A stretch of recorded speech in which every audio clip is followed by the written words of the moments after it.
खबर यूपी के संभल से है, जहां संभल में पुलिस अधीक्षक कृष्ण कुमार बिश्नोई के कुशल निर्देशन व अपर पुलिस अधीक्षक दक्षिणी अनुकृति शर्मा कुशल नेतृत्व में बहजोई कोतवाली पुलिस ने फर्जी बीमा पॉलिसी करने वाले अंतर्राज्यीय गिरोह बीमा माफिया के एक अभियुक्तों को गिरफ्तार कर उन्हें जेल भेजने का काम किया। वहीं इस पूरे प्रकरण पर क्या कुछ कहना था पुलिस अधीक्षक दक्षिणी अनुकृति शर्मा का, आप स्वयं देखिए हमारे संवाददाता खलील मलिक की इस खास रिपोर्ट में।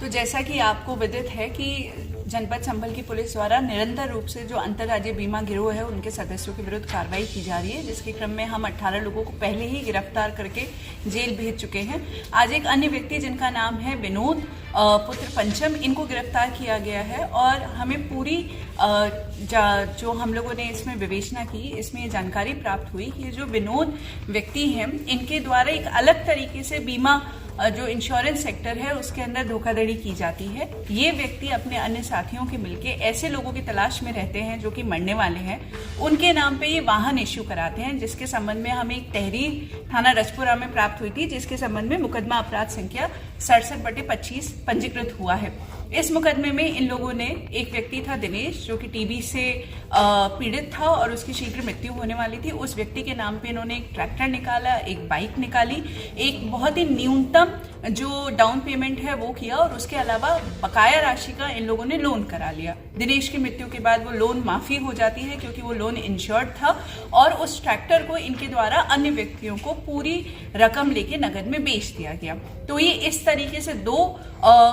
जगह पे घोटाला करते हैं। एक तो जो इंश्योरेंस कंपनी है उसको नुकसान पहुंचाते हैं और दूसरा जो इनका फ्री का ट्रैक्टर हो जाता है उसको फर्जी तरीके से किसी और को बेच के पूरा पैसा जो है हड़प लेते हैं। इसमें जो उसकी नॉमिनी थी दिनेश की, वो थी नीतू, उसकी पत्नी, उसको किसी भी ट्रैक्टर के बारे में कोई जानकारी नहीं है और वो दर दर भटक रही है क्योंकि ये दिनेश नाम पे ही ये ट्रैक्टर पंजीकृत है। इसके द्वारा सिर्फ अन्य व्यक्तियों को ही शिकार नहीं बनाया गया। इसका इनके जो खुद के पिताजी थे पंचम सिंह, वो भी जब मरणासन स्थिति में थे उनके नाम पे भी 3 व्हीकल्स निकाले गए, जिसमें एक बाइक शामिल थी, एक स्कूटी, एक ट्रैक्टर। उसमें भी उन्होंने सेम तरीका अपनाया, इन्होंने उसका मिनिमम डाउन पेमेंट किया, बाकी लोन कराया और लोन को फिर इंश्योर्ड था तो उनकी मृत्यु के बाद वो लोन माफ हो जाता है। परंतु जो इस पूरे केस के अंदर सबसे महत्वपूर्ण बात जो प्रकाश में आई है वो ये आई है कि कैसे इस व्यक्ति द्वारा अपने स्वयं के पिता पंचम सिंह की आधार के ओरिजिनल डेटाबेस में 20 वर्ष से अधिक 21 वर्ष लगभग उम्र कम करा के प्रधानमंत्री जीवन ज्योति योजना के लिए आवेदन किया गया। तो जब हम लोगों ने विनोद को गिरफ्तार किया था तो उनके पास से 2 आधार कार्ड पंचम सिंह के बरामद हुए। एक में उनकी जन्म तिथि 1 जनवरी 1955 थी और दूसरे में उनकी जो जन्म तिथि थी वो जुलाई 1976 थी। जब हम लोगों ने विनोद से पूछा कि तुमने ऐसा क्यों किया तो उसके द्वारा बताया गया कि क्योंकि पीएमजेजेवाई के आवेदन के लिए आवेदक की उम्र 50 वर्ष से कम होनी चाहिए और ये अपने पिता की पीएमजेजेवाई में आवेदन करके बीमा का पैसा लेना चाहता था, तो इसने आधार